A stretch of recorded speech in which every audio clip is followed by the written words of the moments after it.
Hi, Soupy. Hi, Mummy Bear. We have another chit-chat. We do. This week it is Elliott Neep, who's on Garden as well, 2025 episode 10. Yeah. And he showed his amazing, really, really stunning garden. Yeah. Which had lots of garden rooms. It was kind of a triangular plot. It was. And he had it ram-packed full of all sorts of perennials. Yeah. It was quintessential, and there was that kind of chocolate box cottage-like. Yeah, that's right. It was just so perfect. It was so cute as well. And in one part of his segment, he was showing his incredible hostas, which I still think were probably plastic because they were so perfect. Yeah. And he mentions about how he only waters them once a week. And then in the outro bit that Monty does after a segment like that, Monty was really quite shocked and said he was going to stick with going with twice a week. Yeah, two different methods. Who knows? Two different methods. But one of the key things he did talk about was mental health, because his episode was aired during Mental Health Awareness Week. It was. Good episode 4 as well. Yeah, precisely. And we have really quite a long chat about mental health as well. We do. It sort of organically flowed. We were first talking about Elliott's amazing garden. Yeah. We found out how he got into gardening in the first place.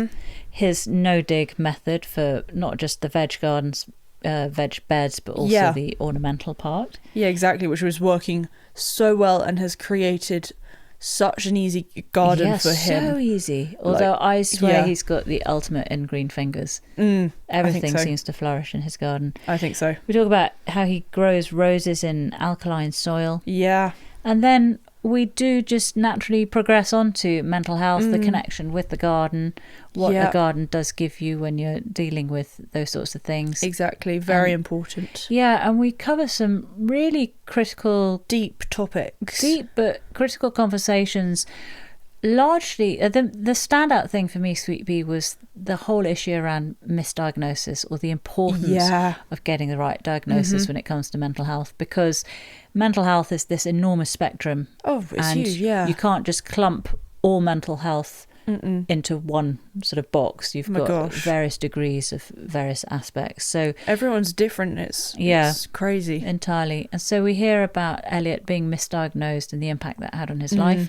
And then when the floodlights were turned on after he found a great doctor who diagnosed him correctly. Yeah, we did have a bit of a go at the old doctor, didn't we? Didn't we? We weren't impressed. No, with the psychologist and doctor.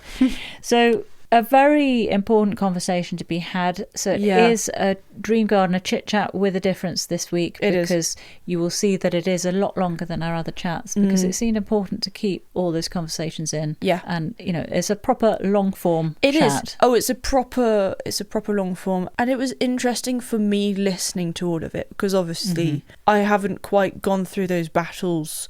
I mean, obviously I've had stresses and sometimes anxiety, and the garden has really helped with those little things. Entirely. But I haven't at all experienced any huge depressions or any huge mental health concerns. And so sitting there, I can go silent sometimes and just kind of go and just kind of that's good. Just pondering in my head, just listening and understanding what can happen inside a human's brain. Human's brain is so cool. It's intricate. It's cool. Interesting. There's so much going on inside our brains. Well, and that's the issue. Often it's said that if we break a leg, then you get all the sympathy, all the support, because you can visualize it. It's right. Whereas there. if something breaks in our brain, you can't see it, so you're generally just told to pull your socks up and put a brave face on things. It's the worst. So we cover that in great depth, and then you'll find that the Dream Garden element is a very shortened, contracted part towards the end. It is. It's very funny how we just went whoop to the end. You herded us very well, Sweet Pea. You managed us both. You kept us in line. We did have to wrap it nice up. And concise. But he did have fun with his dream garden at the same time. So we also hear about Safari Bob. We hear about major career changes. Yep. The versatility of Roscoff onions. Very interesting. Mummified gimps. Oh, yes. And we also cover quite a bit on Elliott's experience with the Garden as Well team when they came out to film his garden, and the immense sound challenges that they had on those 2 days of filming. What an incredible job the sound engineer did. Yeah. And also the camera crew, absolutely amazing. Exactly. We got some really good behind the scenes, and as you know, we love a good behind the scenes. We love a bit of the behind the scenes. So, Sweet Pea, what's the format? So, for the very short bit of the garden, that tiny little bit at the end, the dream garden structure is garden boundary, shed or greenhouse, 5 ornamentals, 5 edibles, 1 statement tree, pond or pool plus 1 plant, and finally the favourite seating area, drink, and 1 plant for that area. And as usual, we'll be putting links to recommendations from Elliott on our website, and you can check that out on the gardens page. The website is notjustagarden.co.uk, and we'll have a link to Elliott's Substack and to his Instagram. Have a look at that. Oh my goodness me, Elliott's photography background. It means that photos on Instagram on his page are second to none. Not like on our page where everything's slightly out of focus. These are pristine. Exactly. So do have a look at his Instagram page. Yeah, and if you have any questions about Elliott or you want us to pass along anything, do contact us at notjustagarden@outlook.com, and you can also contact us on Instagram, and there is a contact page on our website. So really everywhere you can contact us. Get in touch. Any questions, any feedback, we'd love to hear from you. In terms of noises, what do we have? Hobbs was pretty good. Well done, baby hear girl. some sniffing from me, and that's because we're covering Hobbs had Speak of the devil, you've got something to say now. That is because we are covering some very emotive subjects, so you I did well get up tearful a couple of times. That's the very empathetic mutter. And also there's an ambulance that goes past at one point. But other than that, pretty clean. Very clean audio. So given that this is such a long one, I think we should get stuck in. Yeah, right. This is episode 37, a good old chit-chat with Elliott. Let's go. Welcome, Elliott, to Good Old Chit-Chat. Thanks for having me. Lovely to see you in your very pretty kitchen, is that, with beautiful cottage windows? Yes. Yeah, we have an old cottage. It's about 17th century. 17th century? Yeah, some of it's really old. Yeah. Is it listed? No, I live in a doomsday village, so there's already 21 listed buildings. So so you we were escaped kind those. of lucky, to not come under that umbrella. So very lucky. It's a bit of a bind. And we saw your cottage on Gardener's World. I think it was episode 10 this year, 2025. Correct. And we saw some beautiful sweeping shots of your pretty cottage and your incredible garden. Yeah. I struggled, though. You described it as being triangular in shape, but I struggled to get a real feel for it. There seemed to be an area that went up away from the house, also a flatter bit that seemed to come down and away from the house. Could you describe it in a bit more detail? Yeah, it's very unusual. It is a triangular plot. We have a dead-end lane on one side, we have a bridleway on the other, and a main road on the southern boundary. And so the house sits right in the middle, and the gardens form a sort of a C shape around on northeast and southern sides. Yeah. So the house actually faces south. So we've got a cottage garden to the front. So we have the house, the courtyard, the cottage garden. And the cottage garden's below the house a bit? No, that's the one that rises up. Oh, okay. That goes towards the south. But it's very, very shady because we've got mature birch, ash and hornbeams. So we saw those. It's pretty dry. Trees. Yeah, pretty dry and shady. Around the side, I've got a kitchen garden, which is sort of full sun. That's all the raised beds and all my vegetables. And then round the back, which is actually the north side, but strangely is also the sunniest because it's the most open. We have the terrace, and then that goes down to the flower garden that you see on social media. And that's where Gardeners World spent most of the time in and around. Actually, no, they evened it out. Mostly it was in the flower garden. At the back. Because there was a photo of a before photo essentially, and it looked like a pristine lawn, very flat. Yeah. Yes, that was what it was like up to the winter of 2020, because we had 2 bounding stupid dogs, 2 flat coat retrievers that like to do zoomies. We hear your pain. Yes, we do. So when we moved in, the garden was pretty neglected. I think the previous owners liked their privacy, because when you looked out towards the back of the house, there was a row of Lelandii that were about 50 feet tall.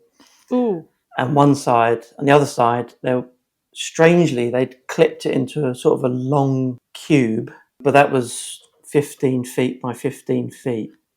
Of the Leylandii again? Of Leylandii again. Oh, so it was completely walled in. And then there was these weird sort of concrete pavers all the way down. So there was no grass, no very interesting sort of soft landscaping. And it was all, because it was north facing and hemmed in, it was all mossy and slippery. Of course, yeah. And then right on the side of the house, they had these old sleepers that they'd used as steps, and they were like treacherous. You sort of stepped out the front door, and all of a sudden you were down the middle of the garden. You just sort of slid all the way down. So wooden steps aren't great in the wet, are they? No, especially north facing. So the first thing we did was tear down all the trees. Did you have any problems with permission to do that, or were people just grateful that these things were going? No, absolutely. We're in a conservation area, so I went through the council. They literally drove up the lane, looked out the window of the car, looked at the Leylandii, said, "Yep, no problem," and just drove off again. Yeah. And reversed back again. Because they know what a boundary issue Leylandii are. So they're awful, yeah. Yeah. I mean, once we took it down, the whole cottage was sort of flooded with light. It was amazing how much they had sort of just sucked the light out of it. Oh, that's and because it's an old cottage, all the windows are relatively small. Yeah. So it looked really gloomy. And then when we took the trees down, it was like, oh, okay. So sunlight. When you bought the cottage, did you have that vision already? Did you know, listen, it's dark, but once we get rid of those trees, it's going to be certainly. Lovely. So you knew exactly what you're doing. As soon as I've sort of looked around the house, so my partner does the inside, I do the outside. Nice. That was the arrangement. And boundaries are blurred, but mostly that's how it's gone. So as soon as I walked out the back, I thought, they're going, that's going, these are going. How did you get rid of them? Did you chainsaw them yourself or get someone? No. I had some tree stones come around. They were just massive. And they carted them off, did they, or did you keep them? Yep, they took them all out. They ground out the stumps. Yeah. And in amongst all the Leylandii, there was this weedy silver birch that was about 30 foot tall, but about 6 inches in diameter. I'm jealous of that. But it had grown up all weedy and all windy through the Leylandii. So we kept that. Persevered though, didn't it? Amazing. Wow. Yeah, we've kept it, and it is now enormous. It's just thriving? Just ballooned out, so it's thriving. So that's is it still wiggly and wobbly? It's it's straightening out. The trunk has swelled, so it sort of filled itself out, and it looks fantastic. And we get this really nice dappled shade on the flower garden when it's magnificent, like midsummer. So it just cools everything down a little bit. So it's and the lovely rustling of those little leaves. Absolutely, as well. and I've planted so many trees. That was one of the other things I really wanted to do, because everything was so overgrown. And you talked about all the brambles you had to. So when you approach the house up a dead end lane, they had it all open. There was no sort of gates or fences, but we had to put fences in because of the dogs. And you sort of looked up this raised wall of railway sleepers and this sort of mossy lawn, which was about 10 foot deep. And then there was just this wall of brambles and ivy and privet. And you couldn't see much. And then as you looked, you realised there were sort of trees sticking out the top. Not just small trees, but like ash trees and birch. Just the tips. So you're thinking, okay. And then you were on the other side where the kitchen garden is now, and then the lawn there, which had a bit more care on it, had a little summer house. And then behind the summer house was another wall. So this sort of wall of overgrown vegetation went... I suppose it's about 60 metres round. And then, as I found out, more than 10 metres deep and up an embankment that was 5 metres high. Blimey. So there was this mass volume. And then behind the summer house, where we saw this wall of green, when we did the kitchen garden, I started cutting back. Yeah. And I was going back and back and back and back. Never ended. And it was like Maleficent had been at work, there was just these massive briars the size of trees. Yeah. Oh, and my gosh. There was, I think, something like 30 metres of garden. That you didn't know you had? That I didn't know I had. Oh my gosh, that's so much fun. It was just, we just kept going, and then all of a sudden I was in this sort of very tight triangular corner, and I was like, Oh, okay. So that's the end. boundary. Yeah. And it was just crazy. So we had these sort of fun weekends where friends and family would come down. Everyone got a pair of loppers or a saw and just went at it. So we sort of dragged all this mountain of vegetation out. We exposed. Did you have a skip for that? Couple of shredders and skips, and a lot of compost. Yeah, we made a lot of compost. But yeah, so in the end, we landed up with a grand stately ash tree. Amazing. Kind of 2 or 3 sort of smaller weedy ones that obviously self-sown 20 years ago. A really lovely birch tree and some damson trees, which were sadly diseased, so they had to go. But the others are amazing. Yes, it was really lovely. So I think that was the moment I really got my teeth into the garden. I just thought, you could just do so much here. It'd be, there's so much space, much more than I thought. So the back garden, the first thing we did is just a new fence, a lawn for the dogs, and this gravel path that went all the way around. And we moved the summer house from the side and put it down the bottom as a potting shed. It was just given a coat of cuprinol muted clay and made a nice little potting shed. That was coping all right, despite having been just in darkness and dampness. Yeah, I think it was the only place they kept gardened. Right. So the lawn was actual grass. Yeah. There was this sort of a semblance of shrubs in a sort of a border, and that was the only bit. And it was weird because I remember the estate agent saying that this was known as a party house, but when you spoke to people in the village, they hadn't known them. Hadn't heard of them. In 20 years they lived here and no one knew who they were. So I think it was a sort of... How strange. It was one of those party houses where... how shall I put it? There's a large bowl of keys. Yeah, I see what you're saying. You get, okay. Swingers sweet pea as well. Yes, that's what I was trying to say. That's one. And it's really weird because when we were sort of moving in, we were sort of thinking there are locks on the outside of these doors. On the outside? Yeah, and at child height, so it wasn't like they were preventing children from going in because they didn't have any. So there was weird things. So it was really odd. And I keep saying to my partner, I said, I swear one of these days we're going to find a trapdoor and there's going to be like a mummified gimp down there or something. Oh my God. It's just one of those weird houses. So. Do you ever get knocks on the door on a Friday night and a little crowd of really cheerful people? There's no pampas grass. Yeah, there's no pampas grass. And I think they got disappointed. What a shame. So it's been fun. So that was 2002 that you started on that. Prior to that, you had no gardening experience, no interest in gardening? Well, we moved here in 2014. Oh, right. So we'd rented. From? Don't know. So we'd rented before that, and we were living just a couple of villages away, and then we decided to buy in the area. Whereabouts are you? Is it South Oxfordshire? South Oxfordshire. So we're sort of between Wantage and Didcot. Oh, okay. So we're sort of in the A34 area. Yeah. And I've always been into nature. I was a wildlife photographer for 20 years. My grandmother and great-grandmother were all, incredible gardeners. And my nan always jokes that there is a gardening gene, but it just passed my dad. Skipped on by. Skipped a generation. Your poor dad, I feel sorry for him. He's just he freely admits it. He does the work, but it's always sort of disgruntled. It's more of a tick-off list than anything else. Yeah. So when you were little, you weren't out tinkering in the garden, putting on leaves? I was. My dad built me I still remember it. It's a semicircular raised bed made of bricks. And I had like a little pond and a little evergreen. It was like a tiny juniper or a little fir tree. Oh. And I had sweet. Albrecia, saxifrage, white alyssum, lobelia.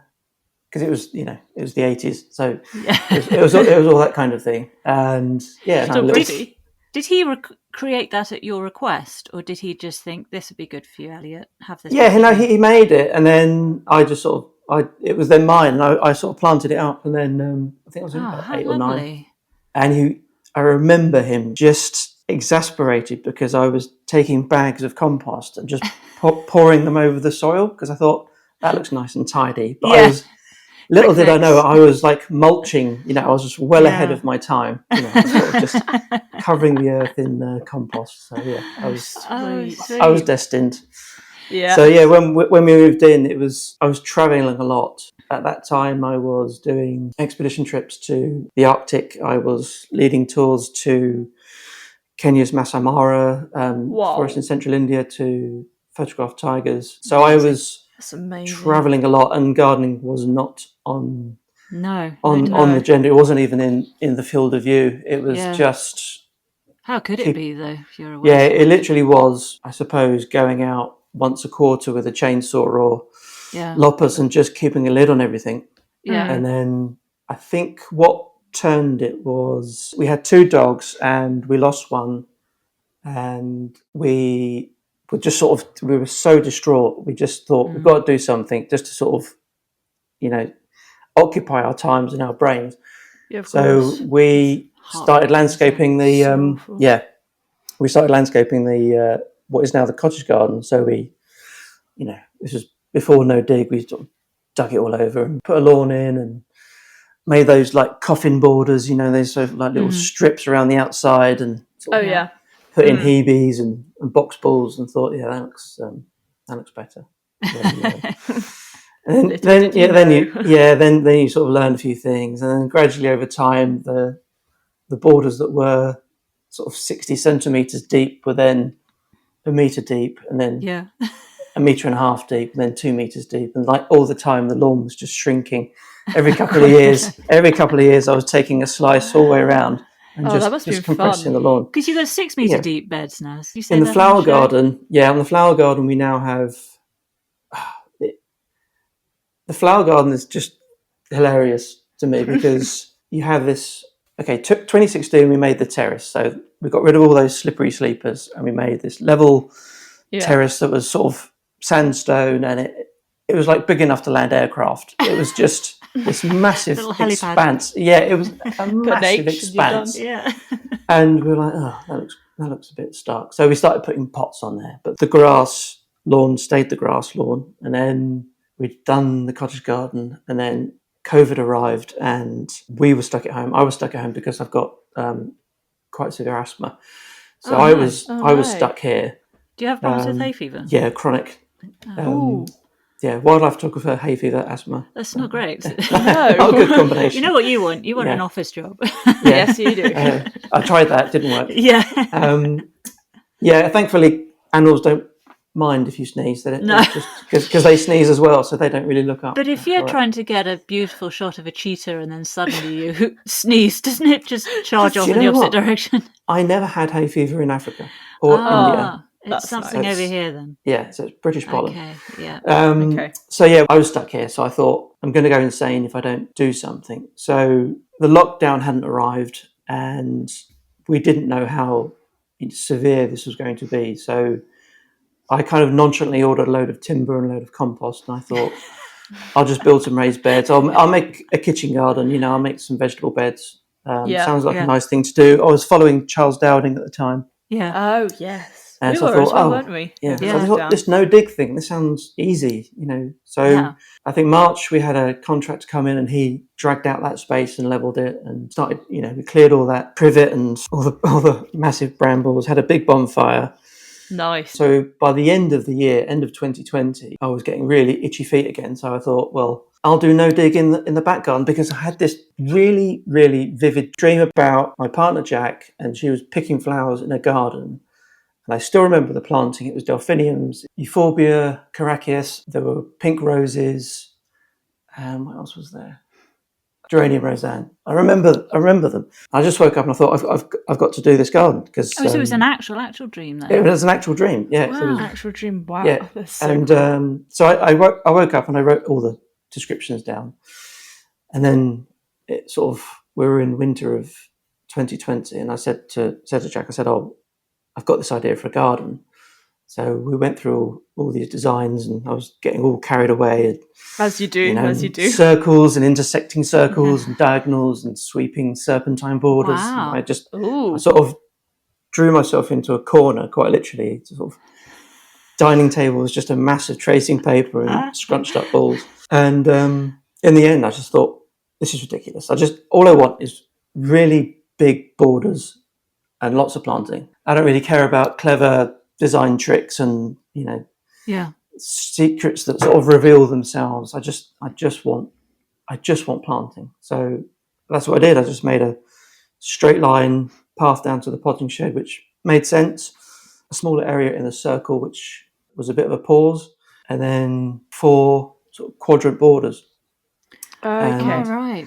So that's how it started. And at the time, I think the top border was about 3 meters deep. So it was quite substantial, because I've been to Waterbury Gardens, and they've got their long border there, the long herbaceous border is probably 4 or 5 meters deep, and it's, I don't know, probably 40, 50 meters long. So that was a kind of effect that I was looking for. And then I started looking at Great Dixter's long border and Grave Tie. And so it was like all these images come into my mind. So I just spent the rest of the summer, the dream was in the summer, I spent the rest of the year scrounging plants, growing from seed, taking cuttings, digging up plants that didn't look very happy in other parts of the garden. Anything that needed dividing, was looking a bit grumpy in a pot, all those kind of things I sort of just accumulated in big piles. Yeah. And then I think it was December 2020, January 2021, I just put line marker on the lawn and just started planting the plants straight into the grass. That must have been the most fun. It's so satisfying. It was a very mild winter, thankfully. So the ground was soft. I've still got this video of me starting to plant, and it was foggy. So I sort of disappear, and then I sort of reappear. It was sort of dense fog. Was this a time-lapse video? Yeah. So I was just brilliant. I was sort of disappearing behind the potting shed, because I'd massed loads of plants around there, and I was laying them all out. Because we noticed on your segment on Gardener's World that with the flower borders, you planted the plant first before then putting the cardboard around. There's 2 ways of doing it. If you can afford the amount of compost needed, so if you're going straight on the lawn, you need a layer of cardboard to block out the light, and or sort of 5 or 6 inches of compost to do it effectively, especially if you've got a weedy lawn. I didn't have the luxury of that. I didn't have the budget. We were both out of work. COVID had put us both out of work.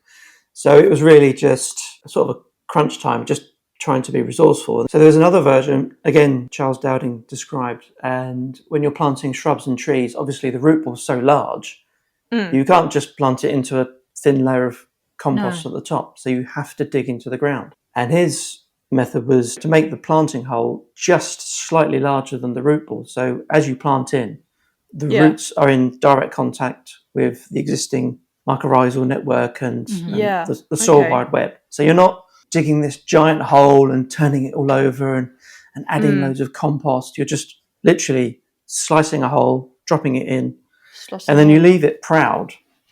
You leave the crown proud of the lawn, and then around the crown you put the cardboard and then a thin layer of compost. So I had enough. Right. So I had enough to cover the cardboard with about 2 or 3 inches of compost. So I think we've done a combination of the 2 methods, plucking the worst bits from both methods. So we have done where we've laid cardboard and then a thin layer of compost, and then we have dug into the cardboard and stuck a plant in, and then of course all the weeds come up through. Whereas I can see merit in not putting the cardboard down, put your plant in, then you can really tuck the cardboard in around close to the plant, and then put that thin layer on. Sweet pea. Oh my gosh. What have we been doing?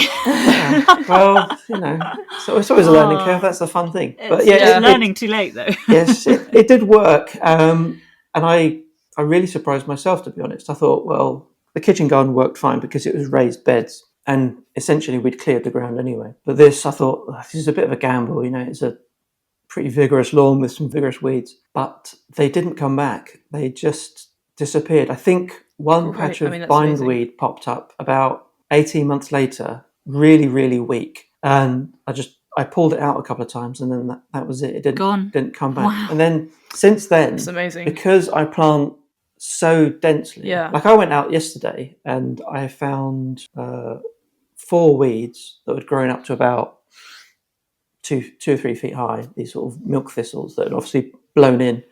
Oh yeah.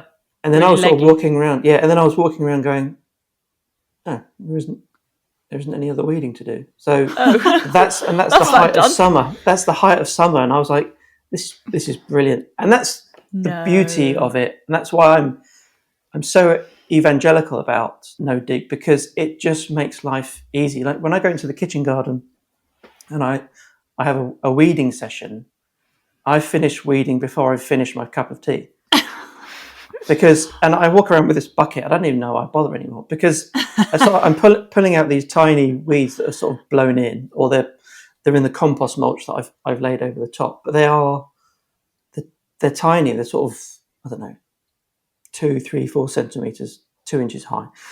And so you just pluck them out or just rake them over, and then that's it. And then the fun bit, and then the harvesting, and then the planting, you're sort of doing the joyful stuff rather than less of the horrible stuff, the rigmarole of heavy weeding, which is just, even if you like doing it, after a while it becomes it grinds you down. We hear you. God, it sounds like you've set up a really decent, like a low maintenance garden, really, despite all its nooks and crannies. It looks high maintenance because it's full of plants, and it's full of plants that you want there, though. That I want there, that are just easygoing. They're good, strong growers. They're doers.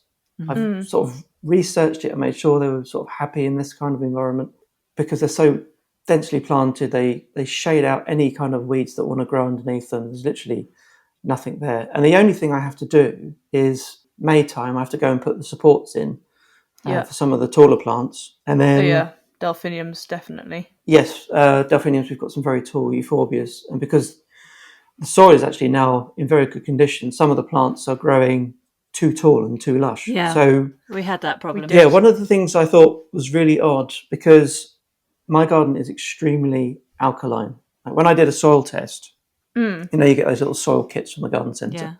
Yeah.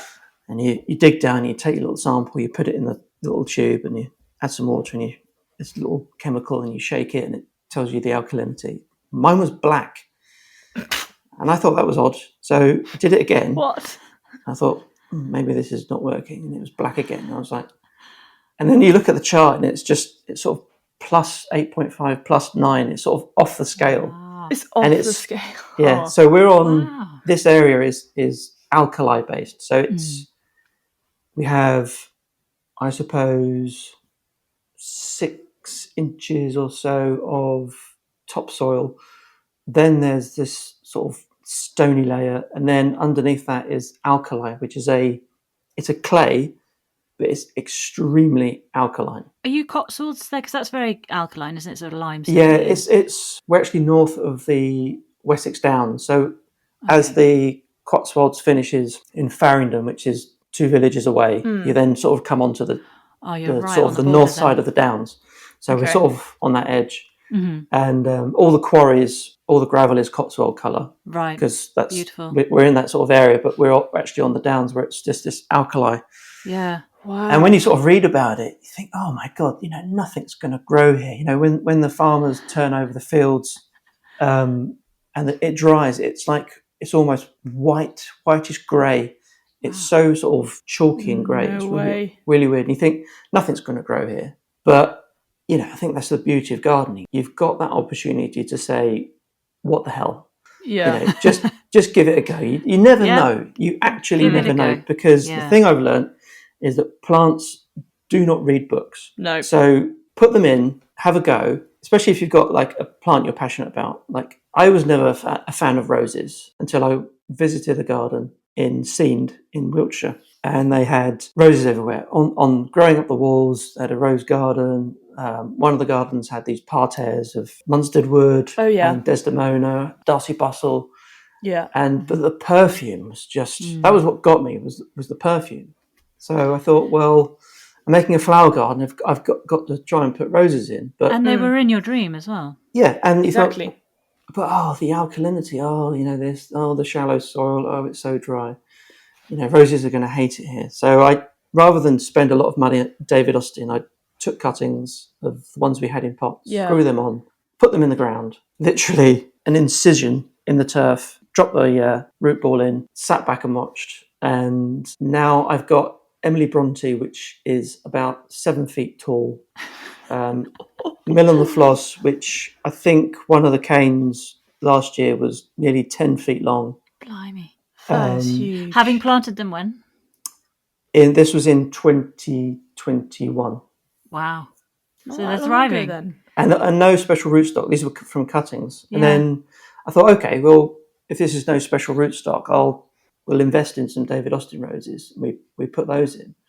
So we added Lady Emma Hamilton while it was still available. I think we got the last ones in the country. Ooh. And again, the description on the website says sort of 3.5 feet high, and they're sort of 4-5 feet tall. So I think You've what I got learned, happy plants in your garden. yes. So what I learned Yeah. was roses do like clay. They like getting they've got deep roots and they go into clay and they're quite happy. So despite the clay being very strongly alkaline, they still got their roots down into the moisture, and they've just flown. So roses are interesting because there's often this thing of them being temperamental or them only liking certain circumstances. Yeah. And environmental circumstances. But we've seen now 2 episodes of Gardener's World where people have lived on floodplains and have said, Oh, that's a good point, yeah. we assumed roses wouldn't work because of all the flooding, and that roses are completely thriving, and they're one of the plants that does the best in their situation. yeah, and so I'm it just the seems they total can... opposite. Yeah, I'm so dry. Yeah, exactly. So we're on a slope. The soil is shallow, but we don't get black spot. Is that the quality of the roses you got, though? I don't know, because my neighbours have it. Yeah. So But I think that's often the quality of the rose. So David Austin's meant to be very good. And Very good. because there was the rose, David Myhill, was it, who was on Gardener's World, and he's a rose pro. Yeah. And he was saying the importance of, now I can't remember, I'd have to check my notes, but you want to get roses that were developed or hybridized in a certain year span, because within that period of time, the hybridizers were looking at things like black spot and making them resilient to things like that. Whereas other time periods, they were looking more at the garishness and the flamboyance of it. So I think there's a lot to be said for buying a quality rose. Yeah, and most of ours are English shrub roses. Right. But we have bought non-David Austin roses, and we haven't had problems with those. They're doing all right as well. It's just a weird thing. Everything that I put in... You're green-fingered is what we're saying here. Plants love you. I think the soil is surprising me, because it's spent 20 years under concrete pavers and then another 6 years under turf with no special treatment. It's rewarding you for having set it free.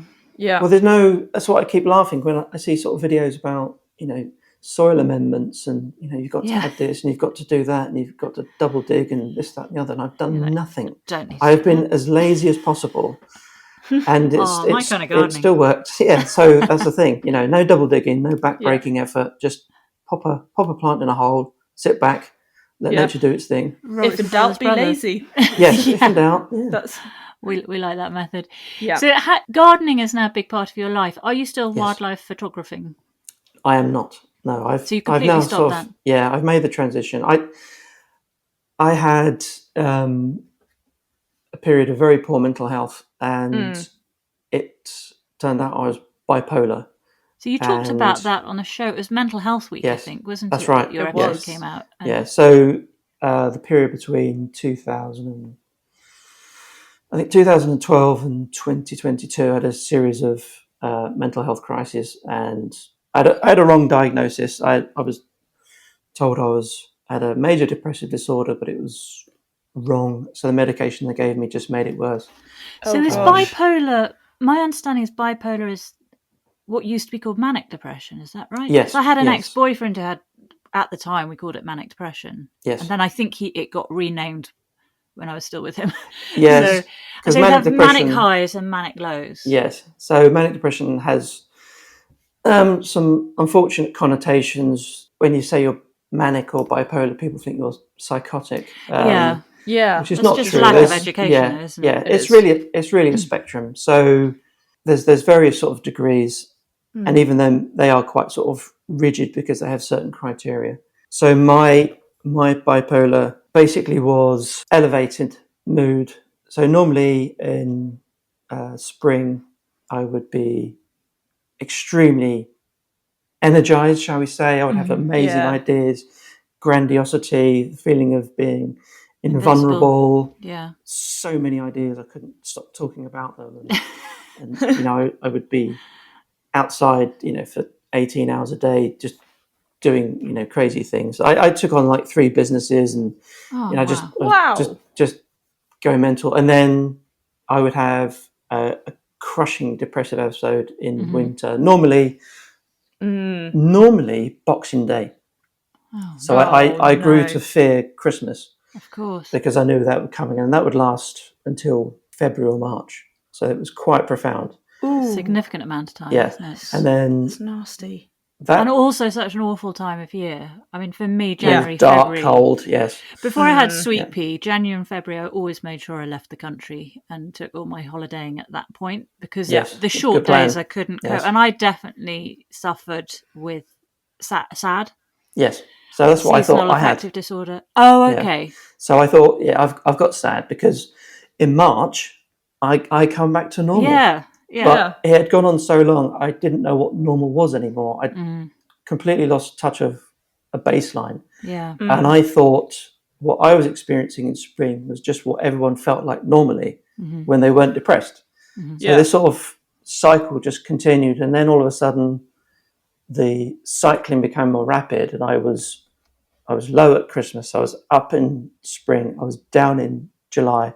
I was up in September. I was down in December. Right. So it was getting worse and worse. And although the mania or hypermania in my case wasn't endangering my health, I wasn't, because people with bipolar 1, that when they're manic, they can believe they can fly, they can leap off tall buildings, they can, they're so convinced of their own sort of immortality or, imperviousness to injury or whatever. So it becomes really dangerous. That's why they can often be sectioned. It's really debilitating.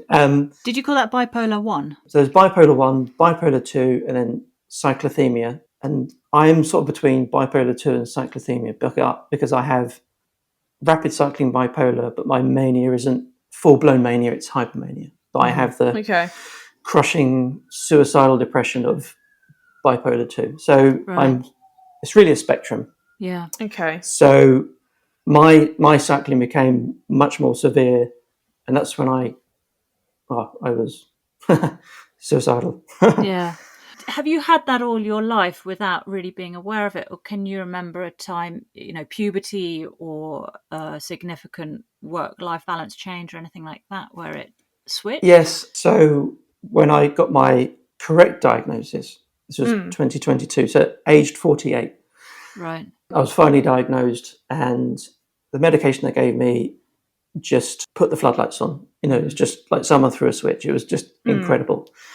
So then I had, I think it was a year and a half of therapy as well with a psychologist, just to sort of work through all the trauma and the scars. And we sort of backtracked it all, and I hadn't appreciated how early it began. So it did start in my teens when I had cycling moods, and you normally put it down to teenage angst and teenagers hormones, being angry and sort of distracted. But mine was actually sort of a bit more profound than I'd given it credit for. And then when I sort of spoke to sort of old friends, they said, you'd be like the life and soul of the party, and then you would just sort of disappear off the planet for a few months, and then we'd see you again. So they used to nickname me the littlest hobo because I would just I would just I would just be down the road and I'd be gone. So is that an Irish goodbye? Do they call it that, where you just leave a party? kind of, yeah. I was just gone, but I was gone for weeks, and and I hadn't really thought about it. It was just because you don't. It was just part of life. Yeah, and I think back then you sort of, this is like the 90s. You never talked about this. You never really talked about it. You certainly never sort of said to your friends, "Oh, by the way, I was really low last week." It just didn't happen back then, really. I remember depression being sort of almost a taboo word to suggest that you were depressed. I mean, just depressed was, oh my goodness, they've got problems. I remember I would say it to my mother. I'd say, do you know, I'm feeling really depressed. And she'd go, oh, come on now, don't be daft, just totally dismissing it. Because I suffered a period of time with depression when I was diagnosed with a medical condition, and I was actually told I could never have children. So sweet pea's my little miracle. But it took me to the depths of despair, and I've been to those suicidal thoughts. And the thing that, I hesitate to use the word cured me, but I feel like it was a combination of changing my diet to manage my hormones better. Yes. And skydiving. So I was in Australia. I took a gap year, went to Australia, and I thought, if I die skydiving, it won't matter. No one would be as upset as if I just went and taught myself. You crazy lady. Because I've jumped out of a plane doing something amazing and it would just be a tragic accident. Do you know what I mean? And so, but when I got my skydiving license, I had to do 12 independent dives with this. And it was the first one, that adrenaline rush. Yes, the endorphins, Oh my goodness. I always describe it. I haven't had a psychologist. I haven't taken medication for it. So I haven't got the technical terms, but I describe it as something had come unplugged and was misfiring, and the plug found the socket again in that moment. I'm just throwing myself out this plane and seeing the earth charging towards me, and just I broke several bones on about the eighth dive. It's another story, but it didn't matter because suddenly, like you say with the medication, the room was lit up again. Yes. Suddenly I saw reason to be existing, and I saw beauty in things I'd stopped seeing beauty in. And when I got back to the UK, I was driving along the motorway and everything was grey. It was just the usual British weather at the time. Everything was grey. But I saw such beauty in the shades of grey, whereas prior to that, it'd just been everything's grey. This is just the worst time of my life, grey. I think that's it. And I think you hit it on the head there, where the worst thing about it for me was that it robs you of joy. So we had our puppies, and this was when depression really started kicking in, and all I could see was the stress. All I could see was the mess, them fighting. So I missed out completely on the whole sort of puppy bit. And then that's what really put the nail in the coffin of my wildlife photography as well, because I had no joy in watching these incredible animals anymore. It was just all I could see was everything's just the tourism, the never ceasing encroachment of the wildlands by humans. All I could see was the litter, and all I could, so it was just, everything was just negative. Yeah. So I think by 2018, I knew it was coming to an end. You knew what was coming to the end, the career, right. And I sort of dragged it out, and it got to such a point that I had to adopt a alter ego. So when I passed through security at the airport, by the time my bag went through, I was someone else. So I was I call him Safari Bob.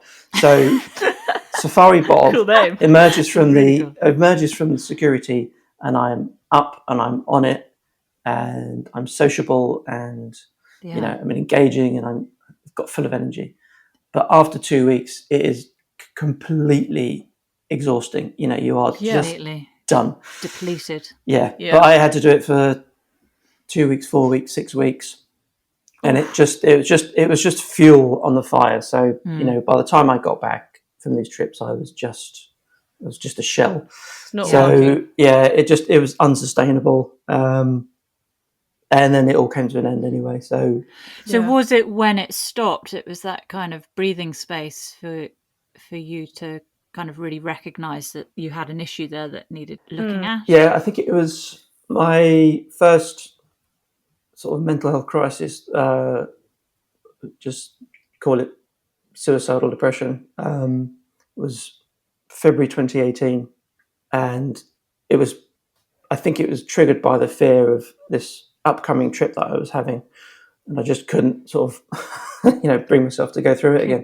Yeah. And it sounds weird because people say, "Oh, you have a dream lifestyle," and to go out, and it was I'm literally jet setting around the world, taking photos of beautiful things, but you cannot see it. It's so blinding. I remember one time having to leave work, and I went to my parents' house, and I just got under the duvet in the spare room, and I just sobbed and sobbed and sobbed.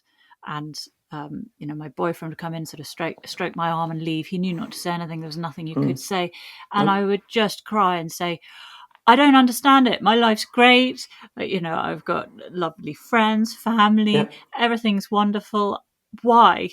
Why can't I feel that? You don't feel it. You recognise everything's great. Absolutely. You can acknowledge it, and it adds more fuel to the fire, because then you feel shame that you're feeling like this. You've got no right. You've got no right, because you've got an envious lifestyle. And then it feeds into this sort of shame cycle and the feeling of like hopelessness and worthlessness, and it sort of just goes in one direction. So in 2018, it all came to a head, and then we lost Mara, one of our dogs, and then that coincidentally is when I went into the garden. So that was the transition point.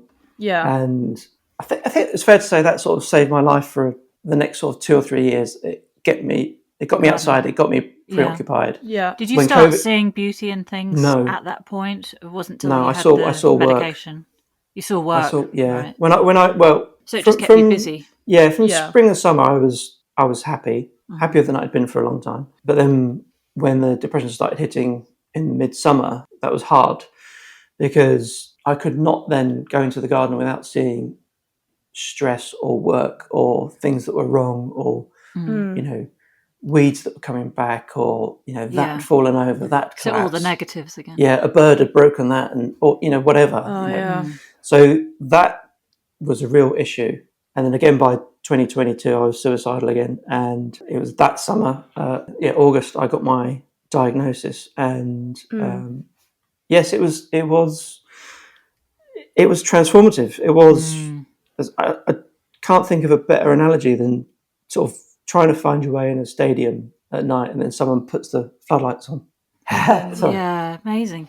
But how did you manage to get that correct diagnosis in the end? Did you go to different doctors? So I'd had psychiatric assistance when I was ill before, from sort of 2018 to 2019. But he diagnosed it as major depressive disorder. So he'd given me antidepressants and talking therapy.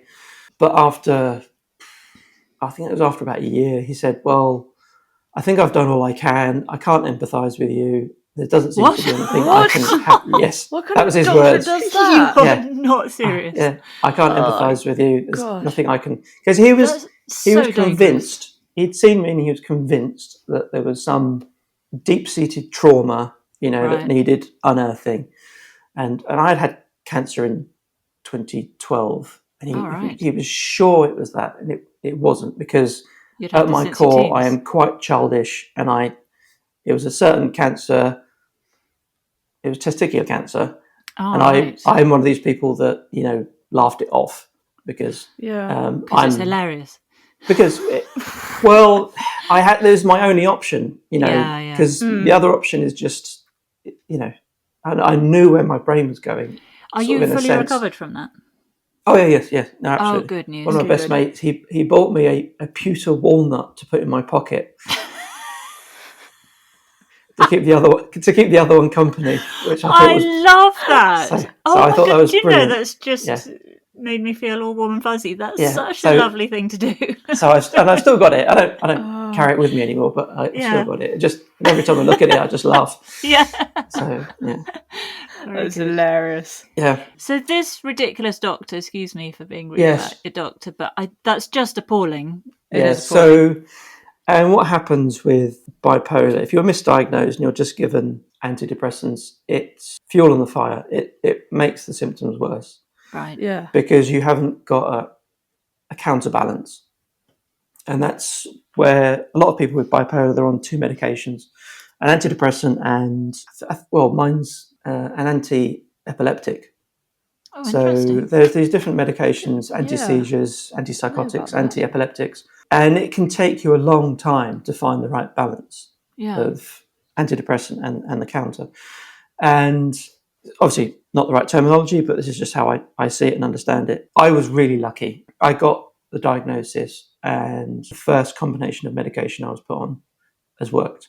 So, wait, did you go to a different doctor to get that diagnosis? Yes. Oh, good. Was it someone who recommended to you, or you just shopped around? No, because I was in crisis, and my partner has private healthcare. We managed to get into a psychiatrist quickly because, good. I mean, I didn't realise at the time how difficult it is just to see an NHS psychotherapist, let alone a psychiatrist. Really? I mean, people are on waiting lists for months, if not over a year. And if you can imagine being in crisis for that long, it's just you can't imagine the lives crushed. You talk about that dream you had where it's very vivid about the garden and your partner picking flowers. A reoccurring dream I have is a sort of panic nightmare where I'm trying to get hold of some, emergency services and I can't get through. And so you can imagine if you're in those depths of despair and you're trying to get through, this is kind of your last port of call. And not being able to get through is a terrifying thought. Yeah, and because the alternative, if you, again, as I understand it, if you present yourself in such a condition, you could be sectioned against your will. And that puts people off already, It can put people off just the fear of that. And then the sort of the connotations of being sectioned. Yeah. So, it's a dreadful state of affairs, really. But I was lucky. I am fortunate. To get that diagnosis. Yes. Yeah. And so you immediately got the right balance. The clouds were lifted. I've only been able to have that decades before. Yes, exactly. And I think when I did the interview on Gardens World, I sort of have a sense of ambivalence about that because they did the interview and they really kept pressing me on it, and it was really raw and really difficult. I couldn't get the words through my throat because it was just choking me. Yeah. And I remember a chat came out and I was sort of dabbing tears away, and there was this really awkward silence, and I remember just saying, what the is going on? Because you could see what happened. So the ambivalence was that I'd been through that, yet they had only shown a small portion of the interview, but I was also relieved that they'd only shown a small portion of the interview. But the bit I really wanted to say was how important the diagnosis was. And critical. that it is, and the misdiagnosis I had nearly cost me my life. Excuse me. And I'm sure it has cost lives. Of course it has. Of course it has. Yeah. Although you said it was very, very raw and you teared up. I don't know. I'm sure lots of people have contacted you, but for me, hundreds. So I teared up watching you, but also Sweet People vouch for this. I tear up very easily when I talk about my situation. That was many years ago, and look, I've got Sweet Pea to show that that's past. But I right now I'm tearing up, and because you're taken back to that moment in time, and you remember what you went through, a place you never want to have to go to ever again, and especially if you're an empathetic person as well. Exactly. You're immediately taken there, and it's pain so and trauma. 100% get it, and also I would love that just to be normalised, because I've been in so many situations where I'm talking about something and I start tearing up, and I just think, oh crap! I wish no one could see this. This is you can't control it. You want to tuck it all back in. Yeah. But I would love it if it was just so normalised that we could all do it and just no one batted an eyelid. Yeah, and I think laugh and you can cry. Yeah, I think that was the thing that really surprised me was, I think I lost count at 350 messages on Instagram and wowzers, Substack, and then it got to the point where they just kept coming and I couldn't read them all, and people were sharing their experiences, which was then, oh gosh, that was that hard for you. It was really, really hard. Oh my gosh. But I appreciated every single one, and I have managed to sort of reply to them all now. Yeah. And wow. I think the most common thread was that they were relieved someone, how can I put it, shared the pain. They could see, talk so openly about it, but talk, just talk through it, and as you say, sort of not normalize it as such, but to say it's natural and it happens, and it's it's more common than people think. And absolutely, one of the side effects I've had is memory loss of the medication. Or off No, because the bipolar? of the severity of the depression. And I was told that it's called pseudo dementia. It's a temporary state, but it is actually temporary. Yeah, but it's actually a form of brain damage because the part of the brain dealing with memories is so badly affected by trauma. Sort of the trauma. Yeah. So I've lost significant parts of 2015 to 2018, and my short-term memory is still quite bad. Are you sure you're not just perimenopausal? Menopausal. Because I'm relating to this. I can't even joke about it because, yes, I live with someone, who's at that stage. Not even going there. So you're both walking around saying, what did I come into this room for? Literally, yeah. And I used to be quite good with like names and faces, but I can look at people now and I think I just can't remember. So yeah, it's been an interesting time, fairly traumatic, but I think with all the sort of the anger and fury I had about the misdiagnosis, I'm quite sanguine now, and I'm quite, I'm happy. I'm in a good place. I still have the episodes, and that's something that never goes away. You still get the mood swings, but they are so mild in comparison. I will have a period in January where I have less energy. I'm not very enthusiastic about anything, but that's fine. Yeah, you can live with that. It's coming to an end. And again in March, I will still have my period where I've got more energy. I've still got some creativity. Yeah, and I can still do a ridiculous amount of work in the garden on very little sleep or food. Wow. But handy to have your bath at that time of year. It doesn't. Yeah, and it was what Jack Perhaps said. you My could partner. come stay at ours during March. I booked myself out in March. Yeah. Because people always used to say on my Instagram account, "How do you get so much done?" And welcome to my world. There's a really good channel on YouTube called Polar Warriors, and it's by a guy who's type 1 bipolar, and he has really been through it. He's been sectioned, he's been jailed. He's really been through it. Oh no! And he did make this really interesting video about sort of bipolar being sort of like a superpower because, obviously tongue in cheek, it's still traumatic, but yeah, when you are manic or you're in your hypomania, you do have this overwhelming sense of not so much grandiosity, but do anything. You can do anything. You have bags of energy. You have all these ideas, and I fill out my blog post subject list about 6 months in advance from March to April because I am just alive with ideas, and I get carried away. You were going to say your tax return. No. It would be handy to have that around tax return time. That's in my depressive state. So there is an upside. Yeah. But it is obviously countered. And the thing I learned was that during the past few years, however high I went, the low would be almost double. It would be crushing. So whenever I get this sort of elevated mood, I still think, okay, round the corner is... You brace yourself. You brace yourself. But I've learned to recognise the signs now. And I still remember my psychiatrist when I said to him, I was explaining these symptoms, and I was saying, in sort of the end of March, I'm like, just really, really buzzing. But surely everyone's like that when they come out of depression. I just remember him sort of, because it was a video call, and he was just sort of shaking his head. He went, "Nope, no, they don't." Oh, no, they don't. But really funny. Conversely, bracing yourself after the high. It's something I say to Sweet Pea, and this isn't even, talking about depression or bipolar, but just generally in life. If she's dealing with a particularly hard time at school, and when she is feeling particularly low as a result of that, a conversation we'll always have, and I'm not just saying this because this is a gardening podcast, but we go sit in the garden. We've got a terrace that we sit on and it's got a nice view.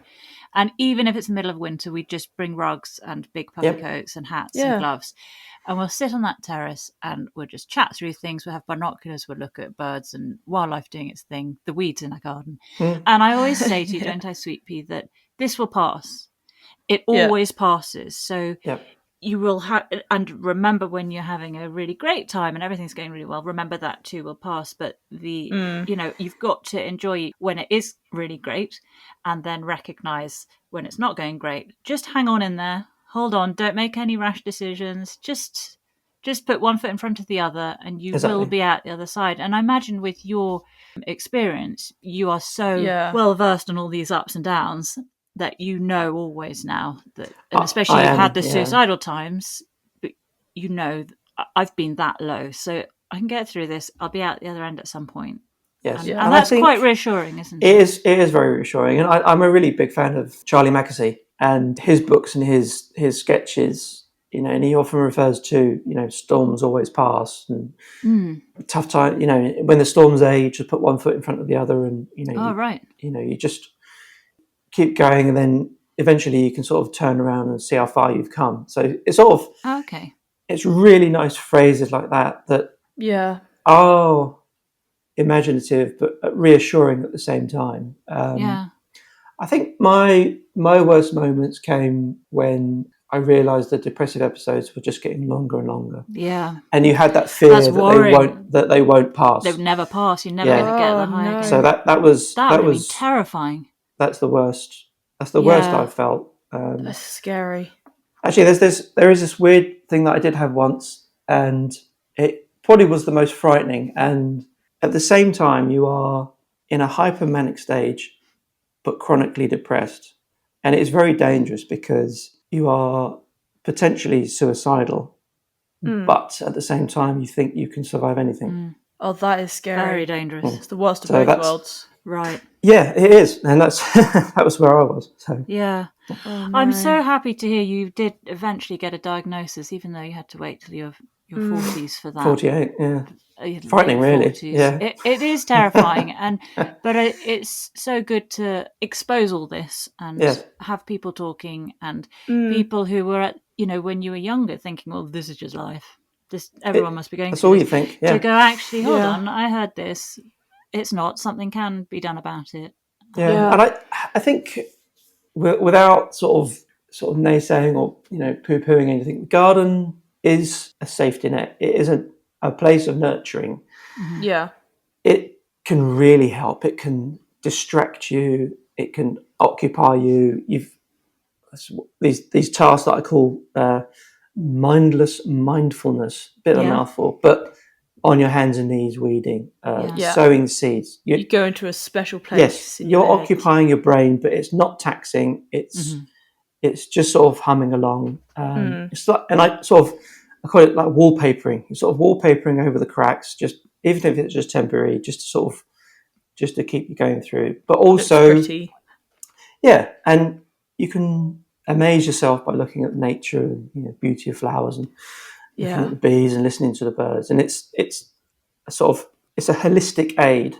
But I also temper that with, it can be a double-edged sword as well, in that, like me, I've learned to let go, but I was always a bit of a perfectionist, and it's sort of part and parcel of being a photographer. Do you know what, Elliot? I wrote down in my pad here, and I was just sort of making some notes, perfectionist, and I've put it in capital letters with a question mark and a big box around it, because I recognise that with your garden and the way you talked about the garden, how you do things. Yes. Yeah. And then looking at your photography background as well. Yes. That's not helpful, is it? No. And especially in a really depressive state, because that just sort of feeds into the stress, and then the feeling that you're, you know, even at your best, you're rubbish and you're worthless and all that kind of stuff. Yeah. Inadequate. I think we talked about that, the whole thing, how gardening, people can make it so stressful. Yeah. And you're looking at it and you're going, this is meant to be what I'm doing for fun. This is meant to be my special place. Why is it stressful? This is a hobby. This is a hobby. we go through that ebb and flow, don't we, Sweet Bee? We have to remind each other, go, okay, let's, because I'll just be, there's this and that, and even if we don't, because also it keeps moving. So if you leave something, you can't just pick it up a few weeks down the line and it'll be in exactly the same place it was before. It's growing, it's getting worse, it's degrading, it's doing whatever. You need to tackle it there and then. And that anxiety for me was quite an issue for a while. And then we had to finally sit back and go, okay, our garden's going to be rough around the edges. We're not going to worry about that. Yeah. No. What's the worst is going to happen? What's the worst? I've been out of the garden midsummer for 6 to 8 weeks. I think I was out all of August and September. I came back to the garden in October. It looked fine.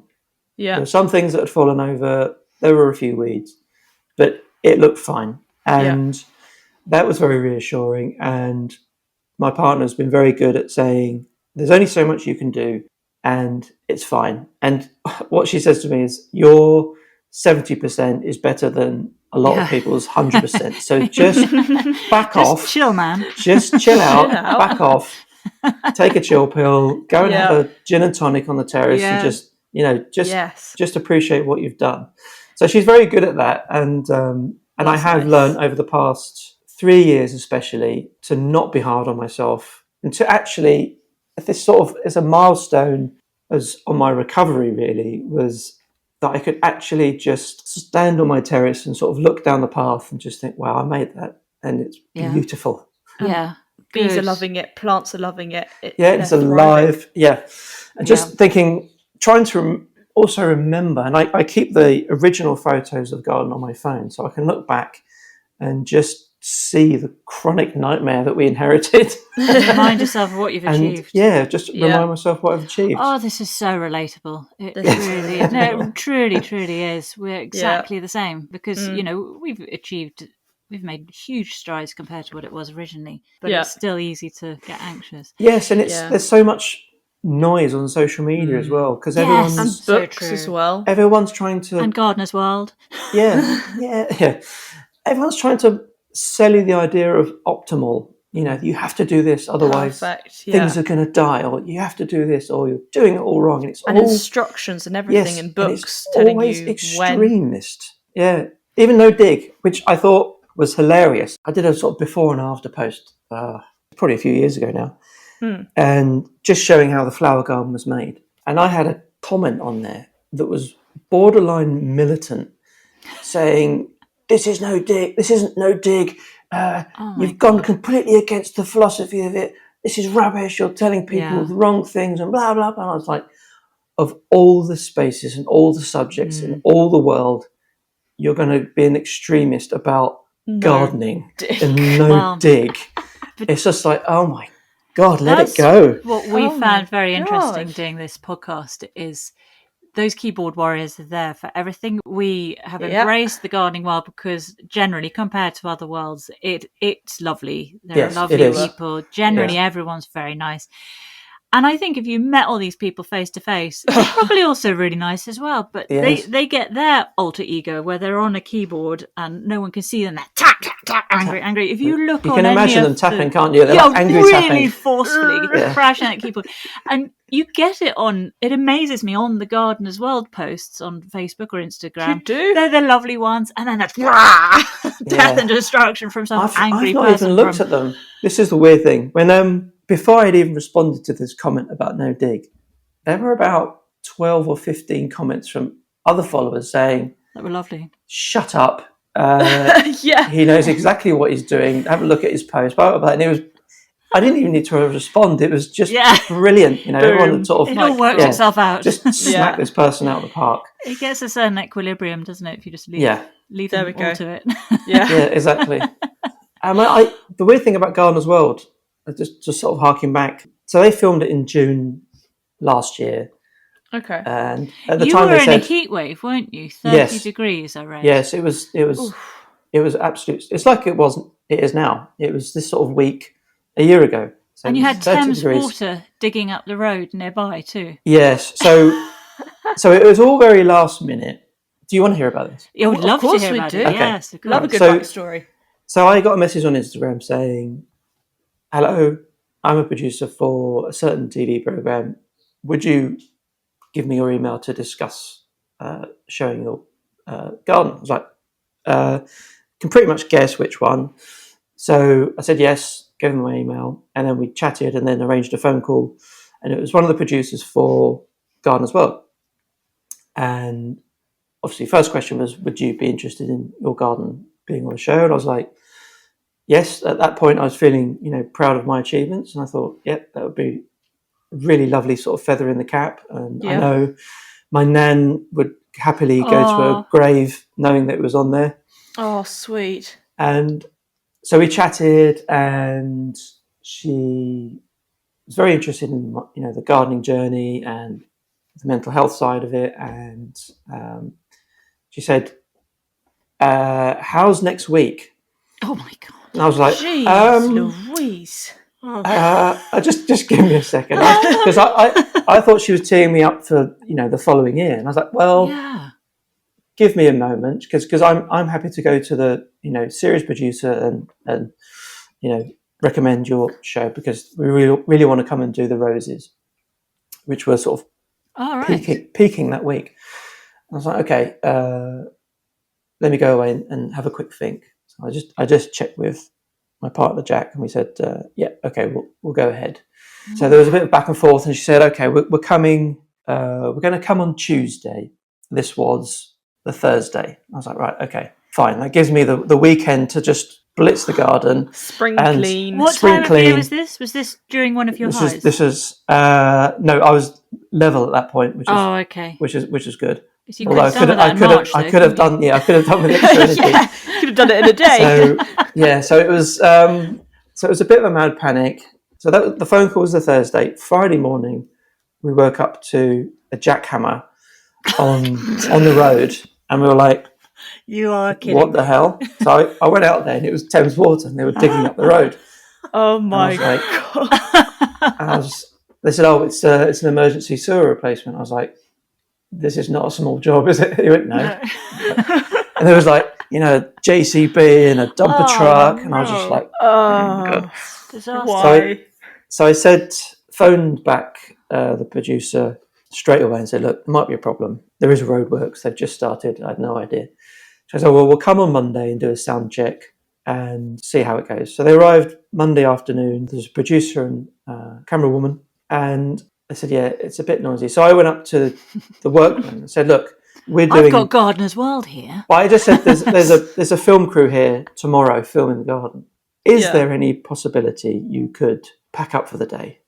And leave the emergency situation. He went, "Absolutely not. But what we can do is that we need to take the pipeline down from the other end of the lane. So we'll start there." Okay. Which I thought was amazing. Very for Thames Water, I thought, oh my God, I've got to go and get a lottery ticket. This is incredible. So we did hear them a bit. They started filming Monday afternoon. They did a lot of B-roll close-ups of the plants and bees and things like that, and Bob in the Robin. So the camerawoman was absolutely fantastic. She was just really into it straight away, and she was all over the garden. So they arrived at, I think, 7:30 on the Tuesday. Yeah. Mic'd me up. Morning. Yeah, mic'd me up. Heat, I imagine. Yeah, just the heat was already ferocious. And I have to say it was torturous. Really? It was so hot, and the combination of the heat, the noise from the road, we have the odd jet going over for the Heathrow bypass. No. There's a light aircraft field nearby. The neighbours decided it was their day to do some drilling, mowing. No. Another one got the hedge trimmer out, the strimmer. No. So we had the heat, the sound engineer, who was lovely, but I had no idea. Well, I had no idea how commanding he is. Like, when you see these episodes, and the noise is constant, and the voice is crystal clear. There's no sort of background noise. It's the sound engineer, and for every sort of moment, he was like, "No, cars, okay, go. No, stop. We've got a plane." Nightmare. Wait for the hum of the plane to go. Okay, go. No, I'm picking up a drill. Hold on. Wow. So, and coupled with my short-term memory problem, which was really bad then. I'm trying to remember where you left off. I was all at sea, and I was saying the same line probably 20 times, but I had a different version for each one. Oh, that's which so actually hard. the producer said, which is good, because we can sort of stitch the best bits of each one together, and we can patch it all over with B-roll. And they were really, really kind. You know, they knew the sort of backstory, and they were really sort of generous with their time, and they were really good with just sort of giving me the prompt to carry on where I'd left off, and obviously forgotten where I was or what country I was in, and what your name is. So they and then they finished. I think they finished about 6, maybe 7 o'clock. 7, I think. Wow, exhausting that's a long day. So I think by the time, and the interview was and right with at the all end. These stimuli as well. Yeah. So by the end of the day, I think I was in bed by 8:10. Oh, you'd want to sit in a dark room after that. And I woke up I literally went to sleep straight away, and I woke up at 10 o'clock the next day. I was absolutely and knocked done. you for 6. Yeah. And then they said, okay, it should be, we'll let you know when it's going out. And then the weeks ticked by, and I was like, okay, well, it's fair enough. They're shelving it. It's fine. I was actually relieved, because I was entering a sort of a low period, and I was like, the garden looked rubbish, and cocked up all my lines, and I should have said this, should have said that. It was all that sort of usual garbage going through my brain, and so I was kind of relieved. And then April this year, they phoned me and said, "Oh, we're thinking about putting your episode out." I was like, "Oh, panic!" Yeah, so we'll be in touch soon. And then a couple of weeks later, said, "Yes, we're scheduling it for May, probably mid-May," and I sort of already thought that it would be Mental Health Awareness Week. Okay. But we don't know for sure. We'll let you know. So it's another sort of couple of weeks later. And then they said, yes, Monty is filming your segment now. He wants to know how to introduce you. Do you want to be known as Elliott? Do you want to be anonymous? Do you want to be Elliott Neep? Blah, blah, blah. He says, and the line was, he really believes that the full name is a sign of good manners. Right. So he wants to introduce people by their full name. I said, fine. Whatever Monty wants, he can do. Yeah. Then there was like, a couple of sort of back and forth saying, we're not sure, maybe, there's some last minute things. And then I think it was the Tuesday before the Friday it aired, they said, yes, it's all locked in. Right. It will air this Friday. That's when you can share a picture of, saying, oh, yeah, it's going out. Yeah. And, you're not allowed to say anything up until that point. All you can say is the BBC came and filmed the garden. You can't say any details, who it was. You have to keep it under lids. And I decided at the time, just in case it didn't happen, I won't say anything. Just so all my sort of regular followers just said, how the hell did you keep that under wraps for like a year, nearly a year? So long, yeah. And I was like, well, I just convinced myself it wasn't going ahead. So, but it was. There are negatives that my brain quickly latches onto, but it was such an overwhelmingly generous and joyous experience. And good. What I was worried about, the fallout from the mental health, was completely unjustified. It was, I've had nothing but kindness and love and that's lovely. Sort of messages of support and how people have related to it. So, it's been a really lovely experience. Yeah. Before we get onto your dream garden, I just quickly want to understand your career progression and the sort of interlinking it with the gardening. So you had your little patch of garden that your dad created for you. Then you went on to you were in IT, is that right? Yes. So I was always really keen on nature. I was very much an outdoors child. I always spent a frightening amount of time up in the local woods, and my mum and dad would often come out on search parties looking for me. And so I was definitely one of those children. But the academic scene back in the 80s and 90s was very much alienated from that. It was all, okay, you're good at computers, you should do computer science. Okay, you're good with numbers, computer science. You should go into banking. And it was very black and white, and my careers advisor didn't have a clue. If she had said you should do zoology, go and study biology, I would have done it, but I didn't even know it was a thing. So I was quite naive. And so I just fell into this rut of doing business and marketing and IT, and it went nowhere fast. And I did IT sales, IT marketing. I worked for Intel Corporation for a little while. Then I worked for an IT recruitment company because I was just sort of floundering. I then got a really, really nasty case of viral meningitis, and I was in hospital. Oh, wow. Oh, no. And then I got made redundant. And I was like, you've been through the mill. And then I was just like, well, this is what my first psychiatrist referred to as life's little kicks and punches. And psychiatrist needs a kick and a punch. Yeah. So I was sort of recovering, and I was just so sick of other people dictating my career and, livelihood. I thought, well, I just got to find something to do for myself. And it was just a coincidence that I started going back into the woods. I literally stole my dad's camera. I started photographing nature. I got picked up by an agent very quickly. I bought new equipment. I moved on to animals. And before I knew it, I was sending pictures to Getty and BBC Wildlife Magazine and National Geographic. And that just took me everywhere for the next 15 years solidly. I was working as an expedition team photographer, spending weeks up in the Arctic and leading safari guides. But it was, as I say, it was losing its luster very, very quickly after about 2015. And so when you first started, you enjoyed the going through the airport gates and going off on these expeditions, or was there always that element of No, I loved it. I couldn't even believe how lucky I was to be doing it. So you had that initially. Yeah, and Jack, my partner, she's mad into wildlife as well. We both loved big cats, so that's what I really focused on. And it was our holidays as well as my work that would take us both off to India or Africa, and I could go out there as my work, and then she could fly out and join me after my commission had finished, or tour group had gone home, and she would come out. So it was for many years a dream life. It really was. I loved every aspect of it. Probably not so much trying to get your photographs sold and put in print, but that's scary. That's why most wildlife photographers in the end become sort of tour guides and photographic guides, because it pays more than the photograph, which has been massively sort of devalued over the years. So there's very few photographers now that actually make a living just off the photographs alone. Just because of the advent of digitalness. Yes, and because so many people are really just happy to see their names in print, so they just give their pictures away free. And if the magazine editor has your picture, which you're going to charge them £500 for, or a very similar one that someone's happy to give them for free, it's a no-brainer. So it kind of that sort of gives you a one-way trajectory for image sales. But I still, because I could write, I could still package together illustrated articles, and because I at the time was quite personable and amiable, even genial, I was good with people. It was only sort of after 2015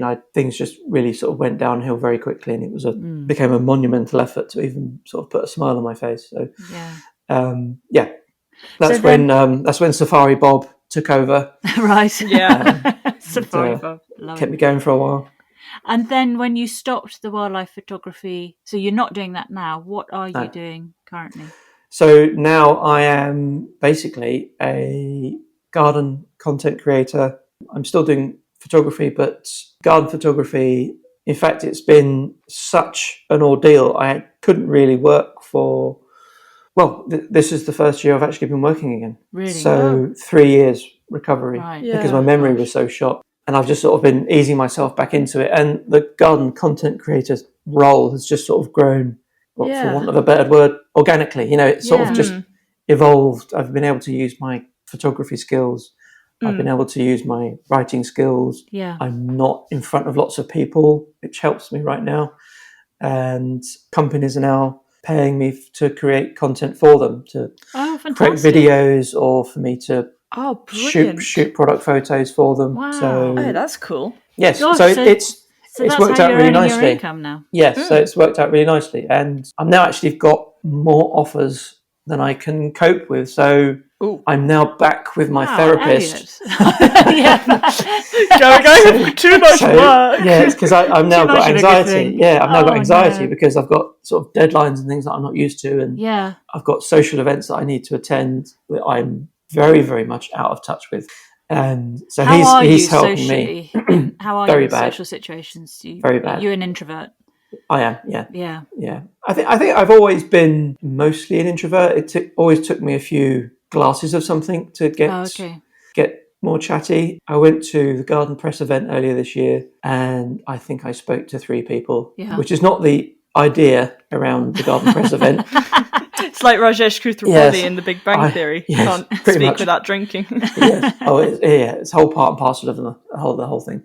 And I was invited to an event by Gardena, and again, I think it wasn't until I had a couple of glasses of wine that I actually sort of spoke to things other than plants. Yeah. And I could chat. So I do have. It fills you with horror going to those. Yeah, I do have an innate shyness. I am naturally quite shy and an introvert. Unless you want to talk about plants and compost, I'm pretty much a closed book. Which for me, which is a paradox, because social media forces you to be more of an open book. But it felt more comfortable because it's always at arm's length, and I could close the account at any time. And this is your Substack. Or walk. Yeah. Or no. Instagram. I could still, even with 80,000 followers, I still feel empowered to be able to just press a button and walk away. Yeah. So that's quite it's your free. safety net. Yeah, it is. It is a sense. Yeah. I'm not going to do that. Any followers that are listening, I'm not closing them. Well, we are conscious of time, and we do have a dream garden to look at. Yes, we are. We're going to try and condense this down, given how much time we've spoken on some very important topics. Very important matters at hand. So, Sweet Pea, could you please lead us through Elliott Street Garden? Okay, starting off with the garden boundary. What would you like surrounding your dream garden? Okay, I have given this some thought, and nice stuff. I have gone from a wall garden, which I love, because of the old brickwork and the way it radiates heat and the nostalgia. I love dry stone walls because I live near the Cotswolds, and I think they're just beautiful. They're just stunning, almost works of art. And then I've gone to no boundary whatsoever and just look at open rolling countryside, which I don't think is the point of the question. So I've settled on... No, you can have that. You absolutely can have that. I've gone for wild hedgerow. Okay, lovely. A wild hedgerow which gives me a few breaks in the view. Yeah. Okay. So a holy hedgerow. Yes, a hedgerow with some carefully placed gaps. Okay, because you're a perfectionist, so it's not a holy hedgerow. Yeah, actually. And that way you can see perfect little kind of frames. Yes, with a little folly on the hill, Yeah, okay. A bit like Monty does in Longmeadow. He's got a little window in his head. Yeah. And so how much space are you having in your land? Well, my garden here is 1/3 of an acre, and I think if I was just gardening for the joy of it full time, I could probably manage an acre. And then that would be it. I wouldn't be one of these people, I want 10 acres to do this. I would just want an acre that I would probably just divide up into a few rooms. Nice. And just work around that. So you don't want staff doing it, you want to be totally 100% involved. No. I'd probably recruit someone to do the tree work or hedge cutting. Yeah. It would be my garden. I'd want to be the one doing it. Yeah, absolutely. I know Monty wants to be the one doing his garden, but it's so big and he's so busy. He has a couple of gardeners helping him. So it's same. And where would you want it ideally in the world? Oh my God, that's not on the list you sent me. Where would you want it to be? The favourite place where you're most comfortable, most happy? It's so difficult. Or the Antarctic.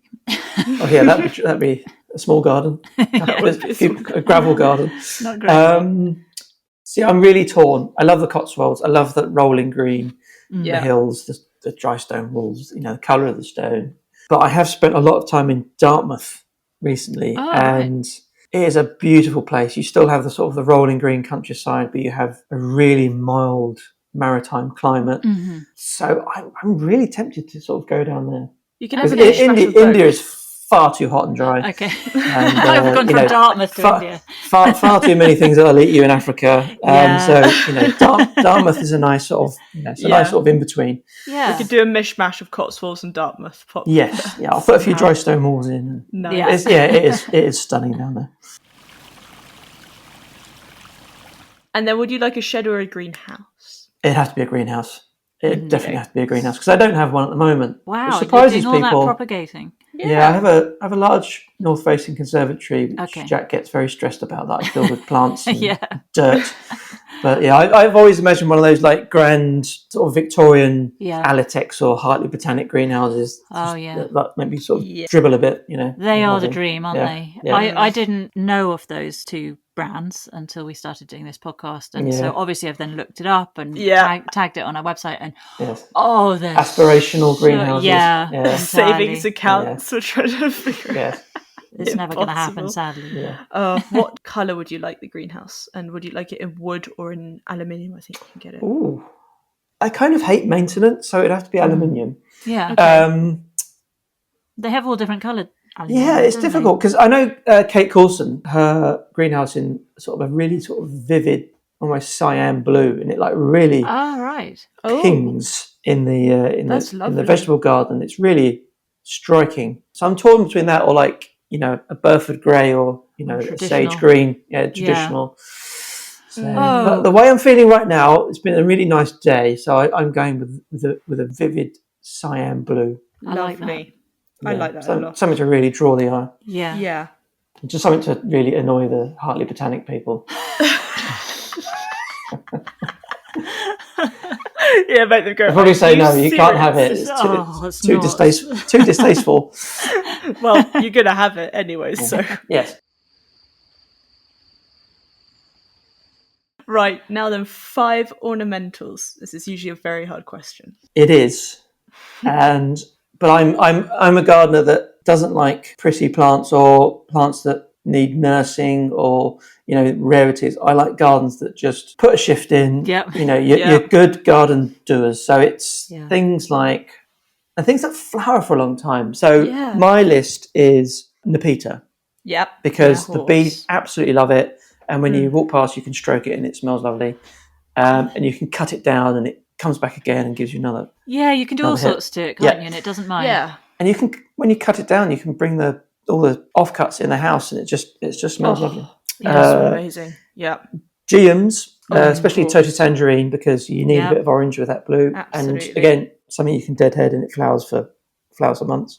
Hardy geraniums I like, especially Roseanne, because in this garden she flowers from May to November. Without me even doing any deadheading. That's a long time. Just keeps going. And where it's sunny, it's like forms a really nice mound. And then even if you put it in shade, it sort of scrambles through other plants.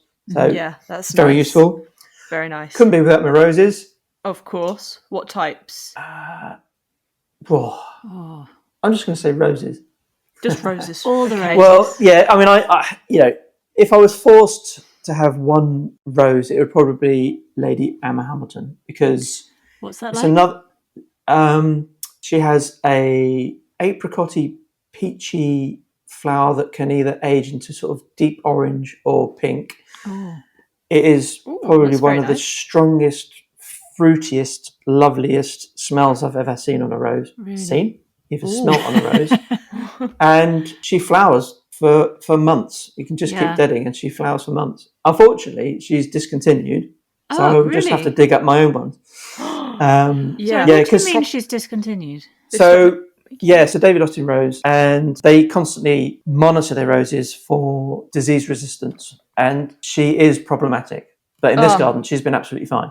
But in other gardens, people sort of complain of black spot or rust, and I've not seen any of that on mine. But I love roses on the fence. I love roses climbing through trees. Yeah. They're just romantic, and people sort of complain that they've got black spot or they get rust. Just don't look at your rose so closely. They get green fly. Just wait for ladybirds to turn up. They do it for you. Or that's a good point. They drop petals everywhere. It's like, come on, get a vacuum cleaner. Plant something in front of it so you can't see the petals falling. That garden is beating the perfectionism out of you, isn't it? Yeah, it is. Absolutely. And the last one. It's a toss-up between dahlias or salvias because they flower for months. I would go with dahlias because just the sheer variety. You can have a special and you get them in and you get really subtle colours these days. I'm not that keen on really garish colours. Yeah. If push comes to shove, I would literally get a packet of Bishop's Children. Oh yeah. So that you'd have 100 different shapes and colours, and I would that's what I've done here actually, and I've just narrowed them down over the years and just planted and kept the ones that I like. So you've been growing them from seed, your dahlias? Yes, right. A lot of them, yes. Yeah. We do have tubers that I've bought that are for the cutting, so they're specific cultivars, but most of the ones in the borders and like on the terrace that I'm looking at right now, they're all from seed because you grow them all, you get 100, and you just go, I want those 10 because they're beautiful, and you throw the rest, and what's it cost you? And you just build up at your own stock. Yeah, so they're gorgeous. That's the way to go. They're the ones with the nice chocolatey leaf, aren't they? Yeah, so you get I've got Twinings After Eight, which is the really, really dark, sort of almost plum coloured leaf, and then the bishops. I think all the bishops have really sort of dark foliage, but they can vary. I've got bishops with green leaves as well. So as soon as you sow that packet of seed, you just have no idea what you're going to get. Which is part of the fun, really. Now then, what would be 5 edible plants? Right. Peas. I love peas. Peas in this garden don't make it to the kitchen. I just eat them off the bush. Yeah. So the sweets. So that's one. I love rocket. So when I first started growing vegetables, I grew probably 3,000 lettuces for 2 people, which is a lot. It's an exaggeration, but there was just beds and beds of lettuces, which was ridiculous. Crikey. So now I just grow. There's like 2 rows of lettuces, but then half the bed is rocket because I just love rocket. The perennial, the annual one. Oh, probably the annual one because it's softer leaves, and you sow it in spring. It's finished by June. You sow it again in July, and then you've got it for the rest of the year. So it's fine. Very true. You eating it as a salad, or are you making pestos with it? Doing anything else? Eating it as a salad. Yeah. I'm really boring. I just pour olive oil, balsamic, and shave parmesan on it, and eat it by the bowlful. Oh, that sounds amazing, though. So it's just it's typical kind of Italian, just Beautiful. Simple. The other one is sweet corn. Just again, candy sweet. Nothing better than fresh sweet corn from your own garden. Yeah. Potatoes. I just love new potatoes. I've never grown main crop potatoes to have as roast because they're literally the cheapest thing in the supermarket. So I just grow the new potatoes. Yeah. They're expensive to buy. So, and I have the water boiling on the hob, and I go out and pull the plant, and just rinse them and chuck them in. They're just butter. Delicious. Bit of mint maybe. Yeah. Fantastic. Are you growing them in tubs or in your raised beds? Raised beds.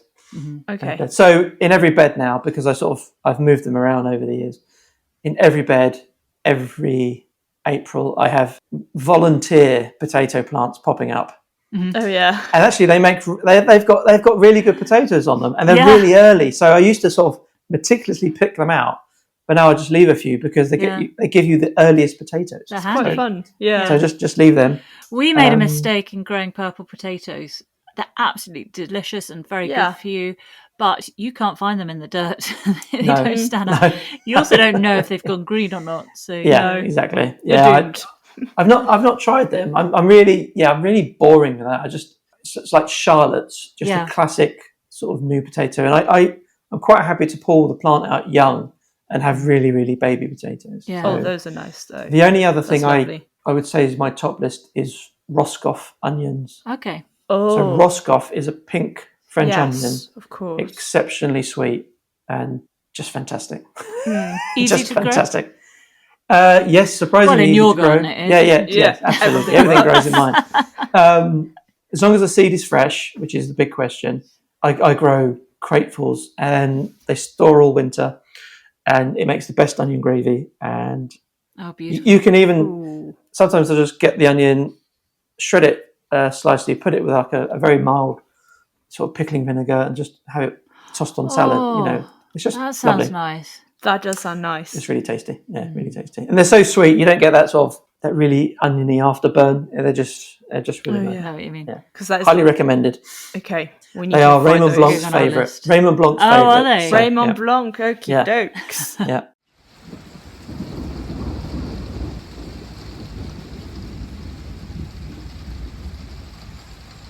Now then, it's one statement tree for your dream garden. It's a tough one. I love trees. I've always wanted an Amelanchier because they're just so stunning in spring and in autumn. It doesn't grow here because it likes neutral to acid soil, but you can grow them in large pots. It has very pretty white flowers. spring blossom. Yeah, white flowers. Okay. And then a fantastic autumn colour. But I think my favourite tree is the Japanese maple. Oh, yeah. I've got quite a few of them in pots here, Okay. specimens. So that would if I had to take one tree from this garden, it would be that. Although I'm looking at my Himalayan white birch, which looks absolutely stunning. Oh, one could go on forever about trees. I love them as well. So you've got the Japanese maple in pots. What sort of size pots? Large planters. Right. And will they stay in there, or will you put them in the garden? No, they'll stay. It's just a weird thing that I learned about Japanese maples. It's another one that you can put in the ground and just try, because everyone says, oh, they hate alkaline soil. But what I've learned is they very much dislike shallow, chalky, gravelly soil. That dries out quickly. In some areas of my garden, I've got alkaline soil, but it's very deep. So I've got an acer in the cottage garden right underneath an ash tree, and it is just flying. It is enormous. Really? It's so densely leaved, it looks fantastic. So I've got 2 others that are struggling in pots right now, which I might just stick in the garden. But I really like the Japanese maples on the terrace, because we've got hostas and Japanese forest grass. There's a slight sort of Japanesey theme weaving through it. And so the smallest planter I've got for a Japanese maple is about 70 centimetres across, probably the same in depth. So they have to be substantial. Some of them are a metre across. So they have to be substantial. But acers have lateral roots. They're not very deep, but they do spread. Oh, I didn't know that. No, I didn't. So classic acer planters tend to be sort of bowls. Yeah. Oh, so as you see, well, so like bonsai. Bonsai slightly. Yeah. So they've got that lateral growth rather than sort of deep pots. So beautiful. Nice choice. Very nice. Right, pond or pool, and what plant would you have in that area? I'm going to cheat, and I'm going to say a swimming pond. Mm-hmm. Nice swimming pond. Everyone loves those. I'm not really a swimmer. I'm not one of these people that likes to do lengths every morning. No. But when it's been as hot as it has this week, I would love I would literally run and jump in fully clothed. Just lie on your back. Yeah, and just wallow. And obviously the plant I would have in there is a water lily, because what colour? Oh my god, that's just specifics, isn't it? we've got to picture it in our heads. Just classic white, I think. Nice, because I just I remember swimming in one of these pools before, and they were like dragonflies and beautiful demoiselles just sort of perched on these lily flowers. I was like, that's lovely. Yeah, the wind and the willows. Yeah. Do you have a pond up where you are at the moment? Not yet. It's in the plans, is it? It's in the plans. I have an awkward I have an awkward spot which I call Hebe Corner, because one, it's sort of walled by hebes, and second, because it's wildflowers, so there's lots of bees. So it's called Hebe Corner. But it's sort of running out of steam, and Jack doesn't know this, but I've really got some plans for a wildlife pond. Right. To go and to sort of build it in amongst the hebes. And amazing. That does sound so watch this space then. Yeah. Exactly. But I do have a surprising amount of frogs. No pond, but that's great news. As I was saying, the flower garden's so dense at the ground level, it's cool and moist. Yeah. And like when I've pulled things out that are sort of going over, there's always a frog underneath it. Do you have a river nearby you? No.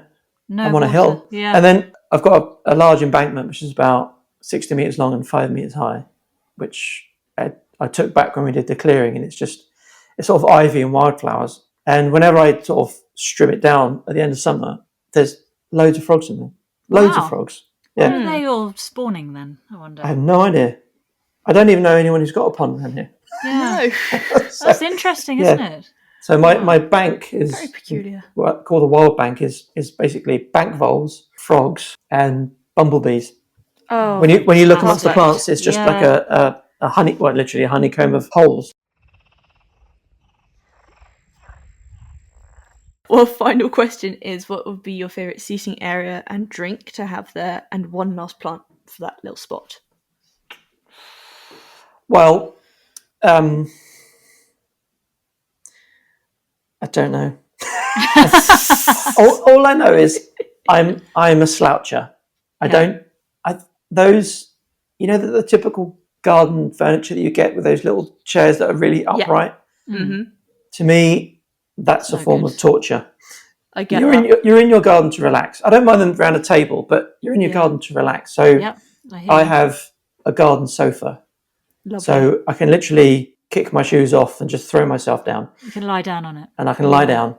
Very nice. So We relate to that. Yeah, so my garden furniture is all very soft and cushiony and very slouchable. Yes, it's very lounging.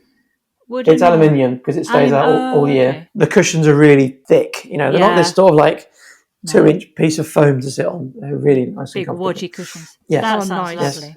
Big. So the drink, I am partial to French Chardonnay or Rosé from Provence. I'm a bit fussy about that. They are. I just find them very, very easy drinking. I used to drink a lot of gin and tonics after I got into them. I think like everyone got into gin for a while, which is well known as a depressive, isn't it? Yeah. So I sort of backed off that a bit. Although Ramsbury gin is fantastic, I still do like that now and again. But I've settled on wine. I've become my father. How would you decide between the French Chardonnay and the Rosé from Provence? Is it purely by climate mood. thing? Mood. Yeah, purely by mood. The rosé is generally more summer, but I'm not very particular about when, as long as there's some in the fridge. Okay. Okie dokes. And what plant would you have? I would say jasmine. Nice choice. Jasmine on the wall nearby. I do have jasmine on the wall. It'd have to be 2 types of jasmine because one finishes early and one starts later. So, right. Yeah, just to have that sort of fragrance. Yeah. Beautiful. Yeah, lovely. So that's mine. Very nice. Well, I'm going to read you back your dream garden just in case you want to change anything. So, the garden boundary, we're going to go with an acre plot, possibly a mishmash between Cotswolds and Dartmouth, a wild hedgerow, few breaks in it, but precisely placed, with folly on the hills, around, all that stuff. Gosh, I already sound like a complete snob. No, not at all. It does not come across. Then you wanted a greenhouse, Victorian Hartley Botanic, aluminium. It's getting worse. Rounded off snob. with the Provence Rosé. Yeah. Okay. In a this is going well. Blue. Yep. Your 5 ornamentals: Nepeta, Jim, Totally Tangerine, Hardy Geranium, Roseanne, roses like Lady Emma Hamilton, and dahlias like the Bishop's Children. Special mention to salvias. Okay, that's more humble. Yeah. Okay. That is humble. Edibles even better. We've got peas, rocket, sweet corn, potatoes, Roscoff onions. Very good. Your one tree, we were going to have a Japanese maple. Just going back down the other way. With a special mention to Amelanchier. Yep. Of course. You were then going to have a swimming pond so you can run and jump into it. Yeah, absolutely. Specifically. Cannonball. With a classic white water lily in there. Yes. And finally, the cannonball would be good just to sort of scare the crap out of frogs. Frogs leaping out. Exactly.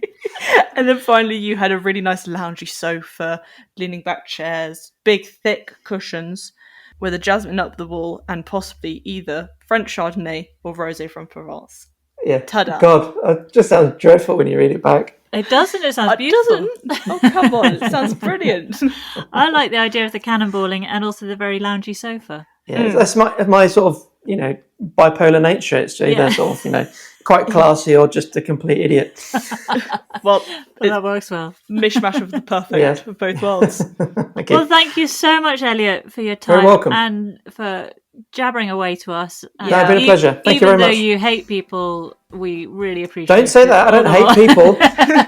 God. Wake up tomorrow with 0 followers everywhere. Apart from all your followers. Yeah, exactly. That's been a good old chit-chat with Elliott. Thank you very much. Thanks for having me.